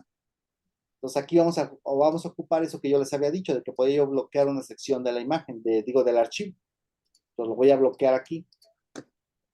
Un factor de escala, con algunas variables X y Y, algo para el color, y ya. Vamos a omitir esto. Luego abre el archivo, ¿sí? Entonces, este proceso es un proceso hijo. Va a abrir el archivo, el mismo archivo de imagen, lo abre para solo escritura, y luego va a definir estas variables de escala, ¿sí? Que es el de -2 a 2, ¿no? pues para el real para la parte real y para la parte imaginaria, determina un factor de escala, porque aunque esta es la parte compleja, pues yo la tengo que mapear a la parte de enteros de la imagen, ¿sí? Del ancho y alto de la imagen. Entonces, para hacer ese mapeo, yo manejo este concepto de escala. Y luego dice, pone candado sobre la región. Entonces, van a llamar a esta función, es una función que se llama bloqueo, que está allá arriba. Le paso el archivo, le digo qué tipo de candado le voy a aplicar y le digo en qué región del archivo vas a aplicar el bloqueo. Ah, bueno, pues esta región del bloqueo, o más bien esta región del archivo que yo voy a bloquear, corresponde exactamente con la sección de la imagen que me toca trabajar. Entonces, cada proceso va a bloquear la sección del archivo donde le toca escribir. Nadie va a poder escribir sobre esa sección porque estoy poniendo un candado para escritura. Se mueve a la posición que le corresponde. Se va a la posición X o al desplazamiento que le corresponda con respecto a la imagen. Entonces, se va para allá. Ya vimos esto. La ecuación simplemente es para tomar en cuenta la escala, ¿sí? ¿Sí, Oscar? Bueno, yo tengo una duda con respecto a lo de bloqueo del archivo. Sí. ¿No se supone que al inicio nada más teníamos la cabecera? Ajá. Entonces, ¿Por qué mm, dices, por qué estoy bloqueando algo que no existe, no? ajá. Lo puedes hacer, mm, simplemente porque lo puedes hacer. Y en este caso, aunque no tengo nada definido yo ahí, yo digo, ok, pero esta sección, aunque no tiene nada escrito, yo sé que quiero escribir en esta sección. Entonces, dentro de los sinodos asignados al archivo, que también ya lo vimos, el sistema va a decir, ok, necesitas tantos sinodos para llegar a esa posición, entonces te asigna en ese momento los sinodos que le correspondan y dice, ok, aquí es donde tú vas a escribir. ok. Ok, entonces se desplaza y bloquea esa sección. Olvidemos esta de optimizado. Y luego tiene un for de Y, ¿sí? Y de X. En la parte externa está sobre Y y en la parte interna está sobre X. Entonces va de X, del X mínimo al X máximo, va incrementando la valor de X y luego ejecuta esta expresión, ¿sí? La parte real compleja es el real mínimo por la escala, ¿sí? Entonces simplemente está mapeando las coordenadas X y Y de la imagen a las coordenadas X y Y o real e imaginario de la parte del plano complejo. Y ya que tiene el número complejo mapeado, ejecuta esta función que se llama calcula pixel Mandel. Entonces aquí es donde se calcula el valor del píxel de acuerdo a la ecuación que define el conjunto de Mandelbrot. Entonces, ahorita vamos a esta expresión, pero eso simplemente es matemáticas de la expresión del plano complejo de Mandelbrot, ¿sí? Entonces yo le paso el número complejo y me va a regresar el color que le corresponde a ese píxel. Y a partir del color, yo genero los conjuntos RGB, los 3 colores, ¿sí? Entonces lo estoy modificando sobre el color en Y y el color en azul y en verde lo dejo fijo, ¿no? Entonces yo puedo variar la tonalidad cambiando aquí estas cosas, ¿sí? Entonces aquí voy a generar el píxel para cada uno de los, este, de los elementos del plano complejo, ¿ok? Luego, el for sigue todo hasta acá. Entonces, esta parte de optimizado lo voy a olvidar. Y luego lo que hace es que copia, sí, déjenme ver, for, pues aquí. Ok, este es todavía dentro del X, ¿ok? Entonces hace una copia de memoria del valor del píxel, lo que yo calculé, a un arreglo que está aquí, ¿sí? este arreglo llamado píxeles. Ahí lo va a meter. Va a copiar el valor del píxel y lo va a meter acá. ¿Okay? Los píxeles por aquí debe estar. Vean, es aquí está. Píxeles es un apuntador. ¿Sí? Por eso era importante que vieran apuntadores. Ah, bueno, pero esa es la parte de optimizado. Perdón. Aquí está. Si no está definido optimizado, ¿ok? Entonces aquí. Cuando no está definido optimizado, ¿qué va a hacer? Va a tomar el píxel y lo va a escribir en el archivo. Y ya eso es lo único que va a hacer.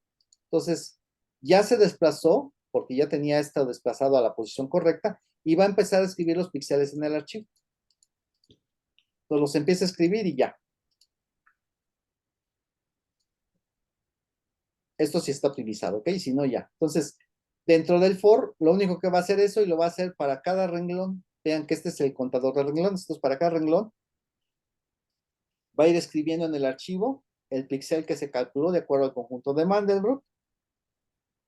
Y cuando termine de hacerlo para toda la región que le corresponde, va a quitar el candado. Entonces van a llamar al bloqueo con la región que había bloqueado al inicio y le dice desbloquealo. Lo desbloquea y cierra el archivo. Y entonces este hijo sale de la función Mandel. ¿Ok? Entonces cuando el hijo sale de la función Mandel, aquí está, cuando el hijo sale de la función Mandel y no es el último hijo, ya no ejecuta esto y termina. Entonces el hijo termina en ese momento. Una vez que termina de calcular su región, cierra su archivo y termina y ya. Y el proceso padre que está aquí esperando, tomará el valor de retorno y ya, lo libera por completo. Y nada más vamos a ver qué hacen, calcula y bloquea. Entonces calcula píxel, esta es la expresión para, aquí está, esta es la expresión para calcular el conjunto de Mandelbrot. Eso lo pueden encontrar en la Wikipedia, esta ecuación está ahí en la Wikipedia. ¿Sí? Entonces, nada más vean función de Mandelbrot o conjunto de Mandelbrot y van a encontrar la expresión compleja para hacer ese cálculo, que es esta de aquí. Entonces, ya no entro en detalles de eso, pero simplemente es una función recursiva que está calculando el valor que le corresponde al color en base a esa expresión del conjunto de Mandelbrot, ¿sí? Pues esto es esto nada más. Y la función olvidemos Julia ahorita, y la función de bloqueo, pues ya la conocen porque es poner el candado, ¿no? A partir de qué lugar quiero poner el candado, qué tipo de candado voy a poner y ya. Entonces, eso ya lo vimos. ¿Okay? Entonces, candado bloquea esa región. Vamos a verlo funcionar porque ya se me está acabando el tiempo para que lo veamos trabajar. Y mañana vemos la versión optimizada que ocupa apuntadores. Y vamos a ver cuál es la diferencia también.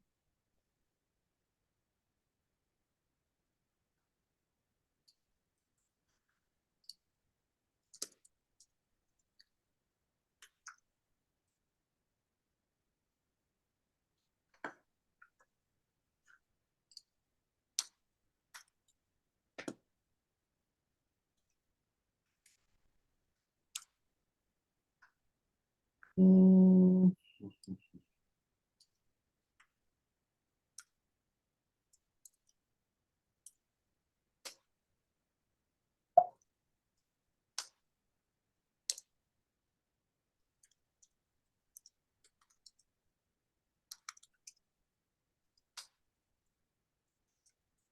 Vamos a ver.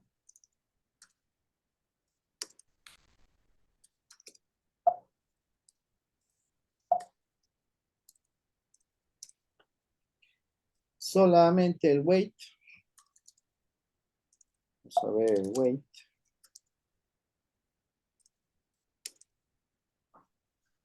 Seguramente me falta esa inclusión.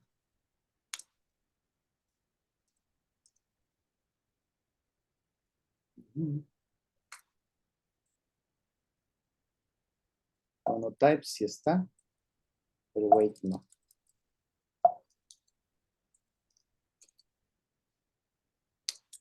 Listo. Vamos a correrlo así nada más, sin argumentos. significa que lo va a correr una imagen de 1000 por 1000 y solamente un proceso. Entonces, para que tenga chiste, vamos a medir el tiempo. ¿Cuánto tiempo le toma?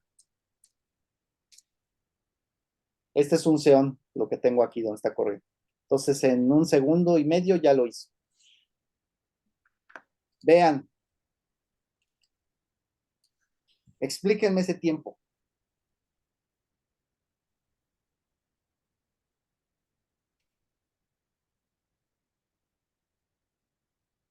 Pregunta para los optimizadores. ¿En qué pasó más tiempo?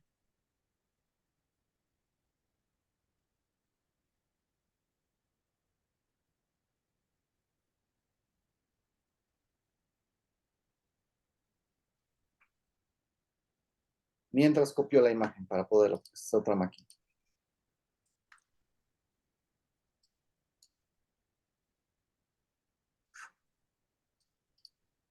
¿En qué pasó más tiempo, optimizadores?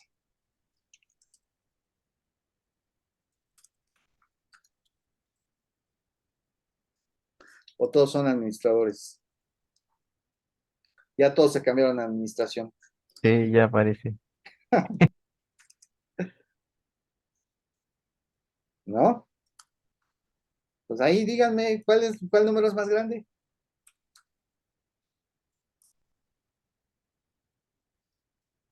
Se la pasó más tiempo en modo kernel. El modo kernel, sí, muy bien. Se la pasó más tiempo en modo kernel. ¿Por qué se la pasó más tiempo en modo kernel? Este es tiempo user, o sea, este es tiempo de cálculo, tiempo de procesamiento de CPU, y este es tiempo de sistema, de kernel, de llamadas al sistema. ¿Por qué pasó más tiempo aquí? Por las escrituras que estuvo haciendo, ¿no?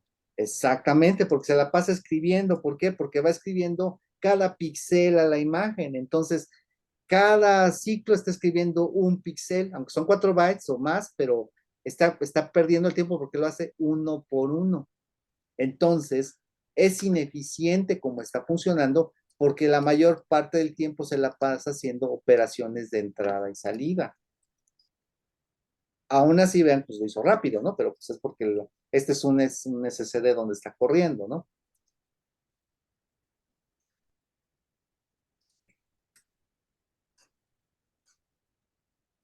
¿No?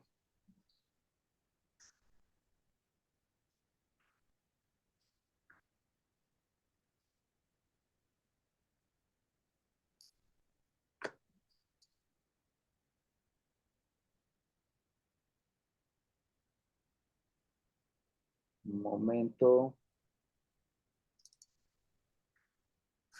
Y aquí está la imagen. Esto fue lo que generó. ¿Ok? Entonces, vamos a verlo trabajar y vamos a ver los tiempos, aunque realmente, pues esta máquina es muy rápida, ¿no? Entonces, pues no se puede ver muy bien, pero vamos a hacerlo con más procesos. Entonces, vamos a dejarle el mismo tamaño. Era de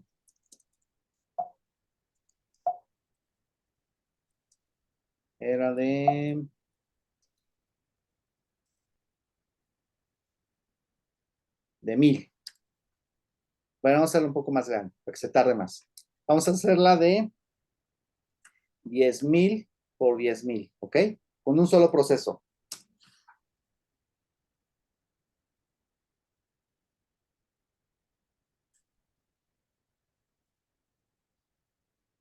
Ya se tardó. ¿De qué complejidad es este algoritmo? Optimizadores, si es que siguen por ahí.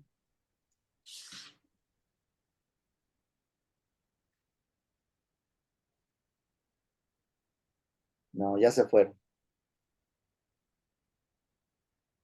Es de orden n cuadrada porque estoy revisando una cuadrícula.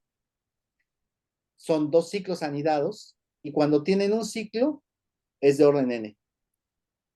Y cuando tienen 2 ciclos anidados es de orden n cuadrada y por lo tanto, si tienen 3 ciclos anidados, es de orden n cúbica. Si completó el ciclo. Si el ciclo lo rompo antes, entonces va a bajar la complejidad y puede ser que se convierta de orden logarítmico o n log n. ¿Cuándo sería n log n? Cuando un ciclo lo completo y el otro lo termino antes, pero lo voy terminando de manera progresiva. Entonces se convierte un orden de orden n log n.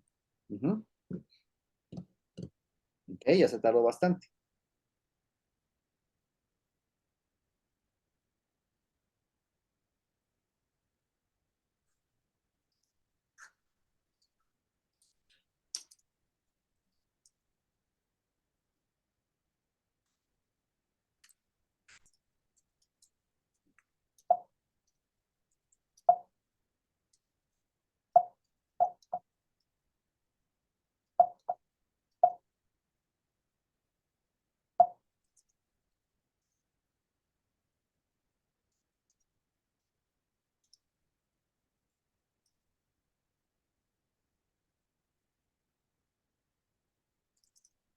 Creo que me pasé.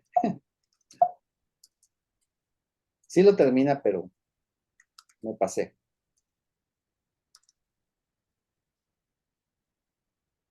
Lo voy a abortar porque ya es tarde. Vamos a probarlo, ejecutar con 10 procesos. Ok, ahí lo dejé 2 minutos, ok, y no termino.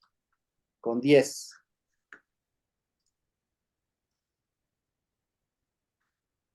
Vean el top. Ahí están mis 10 procesos de Mandelbrot. En realidad son 11 porque es el padre, pero no está haciendo nada. Y los de otros 10 trabajando, ¿no? Aquí están. Vean.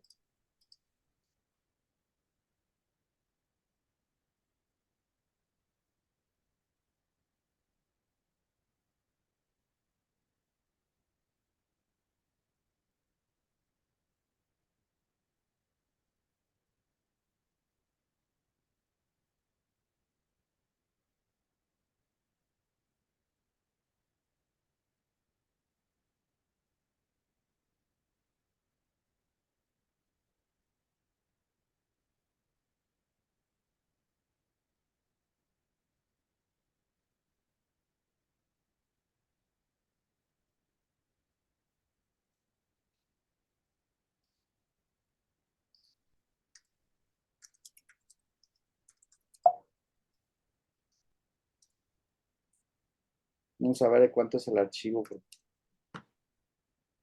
Todavía no lo escribo.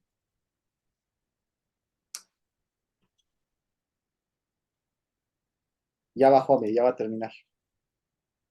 Vean, con un proceso lo dejé 2 minutos y eso porque ya me desesperé, pero no terminó con uno. Con 10 procesos lo hizo en 1 minuto con 28 segundos. Esta máquina tiene más cores, entonces vamos a hacer con 20. Ahí está.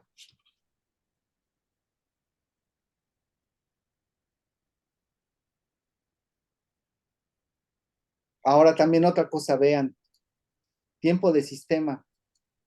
Es como si fueron 13 minutos, nada, pero es que es el tiempo acumulado de todos los hilos, de todos los procesos. Entonces aquí me está contabilizando el tiempo de sistema de todos mis procesos.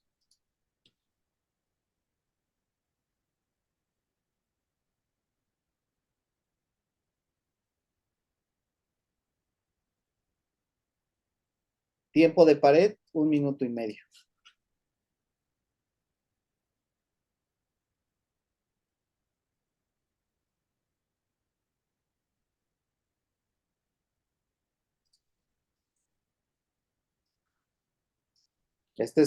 Así es como se ve con la resolución que tiene ahorita de 1000 por 1000. Vamos a ver cómo se ve ahorita terminando este.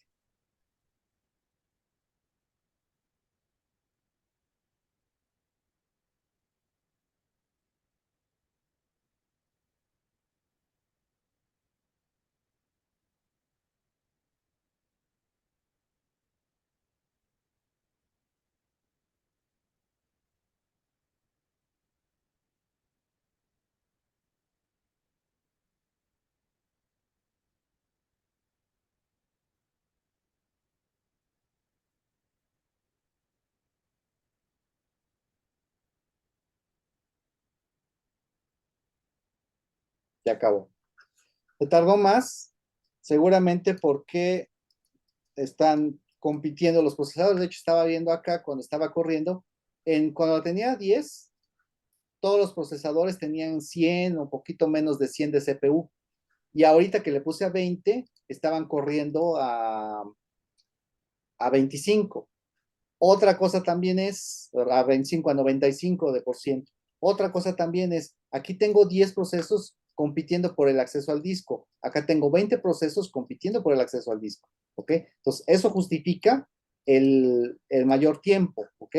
Bueno, vamos para terminar hoy. Vamos a ver cómo se ve la imagen.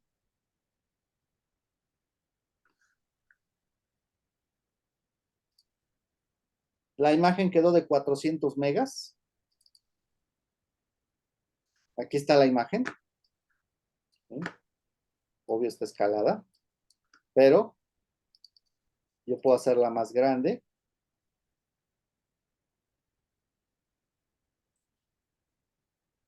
Y eso es lo bonito de esto, ¿no?